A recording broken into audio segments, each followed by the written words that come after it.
Every year, Jewish people from all walks of life gather around their Rosh Hashana table. They take an apple, they dip it into honey, and they wish each other a sweet new year.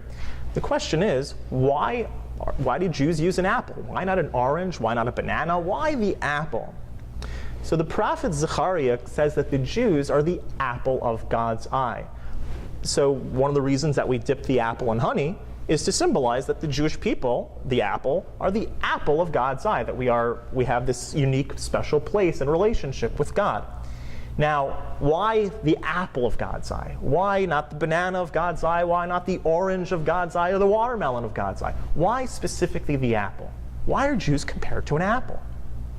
This is not my question. The Talmud, the Gemara in Shabbos, asks this exact question. What is the similarity? What's the connection between the Jewish people and an apple? The Talmud answers something very interesting. It says that typically on fruit-bearing trees, the first thing that blooms on the tree is the flowers. The flowers bloom, and then afterwards comes the fruit. An apple tree is a bit different. First comes the apple. First the apple grows on the tree, and then the flowers bloom. So the apple tree is somewhat different. It's actually the reverse, it's contrary, the opposite of the way that most other fruit-bearing trees will bear their fruits. So the apple, just like the Jew, operates in a sort of contrary way, an opposite way to the rest of things in nature, to everything else in the world. When God presented the Torah to the nations of the world, our tradition teaches that they did the natural thing. They said, what's in your Torah, right? Tell us what's in it, and then we'll decide if we're going to accept it. The Jews did the exact opposite. They said, Naseh v'nishma. First we will accept it. Whatever's in it, God, we'll accept it, and then we'll learn about it. We'll discover what's inside. They did the exact opposite of what the natural order of things would be. In fact, everything in Torah and everything about Judaism is contrary to the way that things tend to work in nature. The way that things work in nature is that first a person gets the ailment, and then there's a solution. Then there's the healing that comes about from the ailment.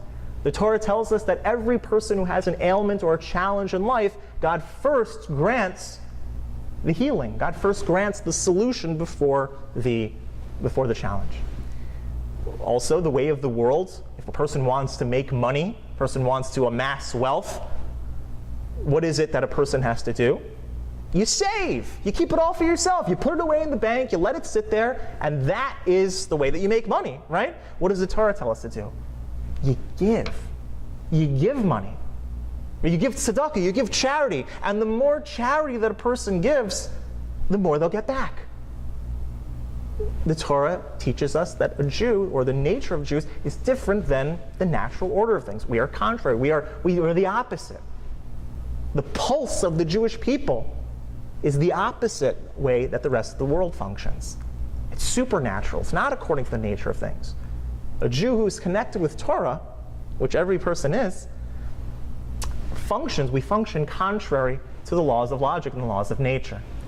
So when we sit around our Rosh Hashana table this year, and we dip our apple into the honey and wish each other a happy new year, what we're also wishing in the Yehi Ratzon, we ask God to grant us blessings for the upcoming year. We're asking us to grant us blessings for the upcoming year, but in the way of the apple, in the contrary way. The natural order of things is first I ask for the blessing, and then I receive the blessing. When we ask God to grant, when we dip the apple in the honey, what we're also asking is that God deal with us like the apple. That all of the blessings and all of the good things that are meant to come from us, meant to come our way this year, should come to us even before we have to ask for it. So may each one of you be granted a sweet new year, all the blessings that you could possibly ask for, even before you ask for them.